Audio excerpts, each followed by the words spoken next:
Hello દોસ્તો, કેમ છો બધા? જય શ્રી કૃષ્ણ। આજે આપણે બનાવીશું ખાટી કેરીનું અથાણું।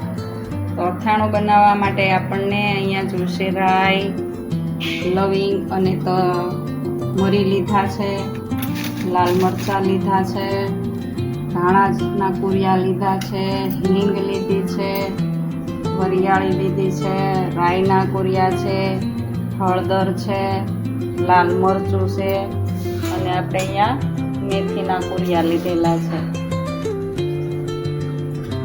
અને મીઠું સ્વાદ અનુસાર। હવે આપણે અહીંયા પહેલાંથી જ તેલ ગરમ કરવા મૂકી દીધું છે અને તેલ ગરમ થઈ જાય એટલી જ વાર છે, તો થોડી વાર આપણે રાહ જોઈશું। તો હવે આપણું તેલ ગરમ થઈ ગયું છે કે નહીં એ ચેક કરવા માટે આપણે અહીંયા મરી નાખીશું। મરી નાખીએ ને તો તેલ ગરમ થઈ ગયું હોય ને તો ઉપર આવી જાય, એટલે એનો વઘાર કરવાનો। તો જો આપણા મરી ઉપર આવી ગયા છે, તો આપણે વઘાર કરીશું। વઘાર કરવા માટે આપણે નાખીશું રાઈ, લવિંગ અને મરી,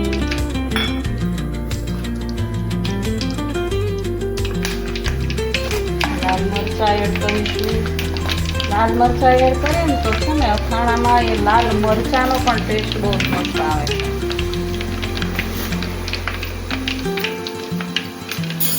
આપણે અહીંયા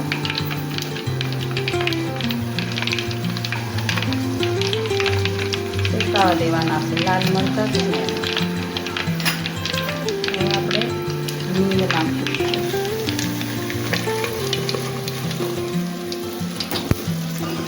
થોડું તેલ ઠંડુ થાય ને ત્યાં સુધી રાહ જોવાની છે।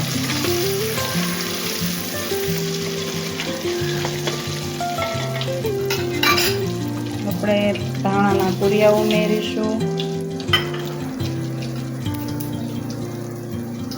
વરિયાળી,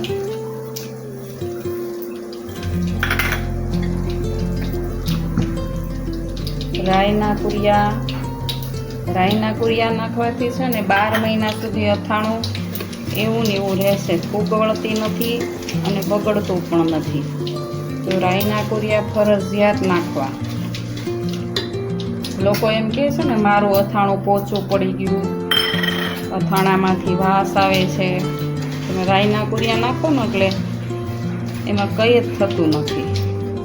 તો જો હવે તેલ થોડું ઠંડુ થઈ ગયું છે, તો હવે આપણે એમાં હળદર ઉમેરી દઈશું,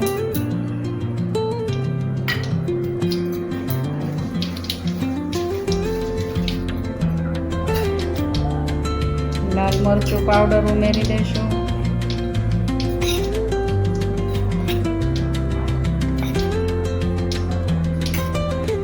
તમે જે પ્રમાણે તીખું ખાતા હોય ને એટલું મરચું લાલ નાખવાનું।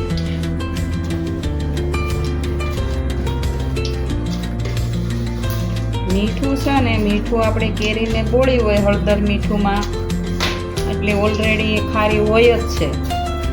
તો તમને એવું લાગે કે મીઠું નાખવું પડે એમ છે તો જ મીઠું નાખવાનું, નહીંતર અથાણું છે ને એકવાર ખારું થઈ જાય ને એનો ટેસ્ટ ભાવતો નથી, એટલે મીઠું એકદમ રેર નાખવાનું છે। તો આપણે અત્યારે આપણો ગોળો કરીને તૈયાર કરી રાખ્યો છે। હવે કેરીના બોળિયા મેં સૂકવી દીધા છે, આપણે એને કાલે ભેળવી દઈશું આમાં। તો તૈયાર છે આપણો કેરીનો આચાર। તો હવે આપણે આ કેરીના ખોખા સુકાઈને તૈયાર થઈ ગયા છે। જો એમાંથી જરા પણ પાણી નીકળતું નથી, જો પાણી નીકળતું હોય તો એ ખરાબ થઈ જાય, આમાં એમાં પાણી નીકળતું નથી। તો આપણો અહીંયા બોળો જે આપણે કરી રાખ્યો છે ને એમાં એને ભેળવી દેવાના છે।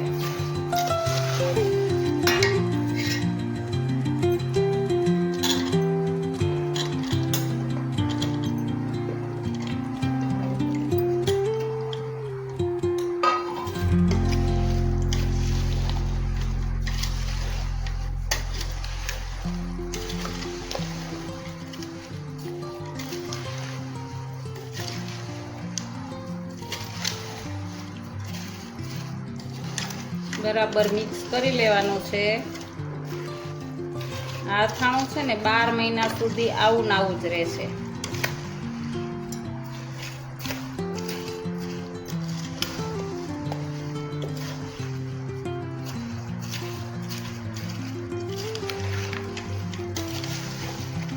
હવે આપણે એને કાચની બોટલમાં ભરી લેવાનું છે.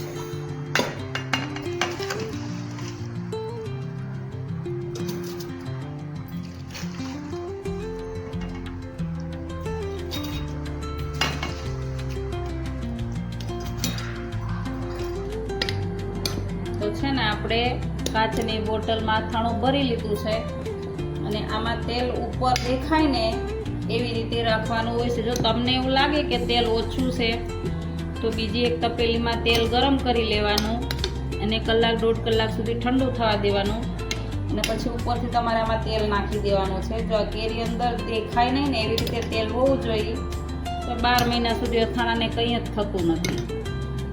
તો આપણે ફરી મળીશું નવા વિડીયો સાથે. ત્યાં સુધી બધાને જય શ્રી કૃષ્ણ, જય સ્વામિનારાયણ.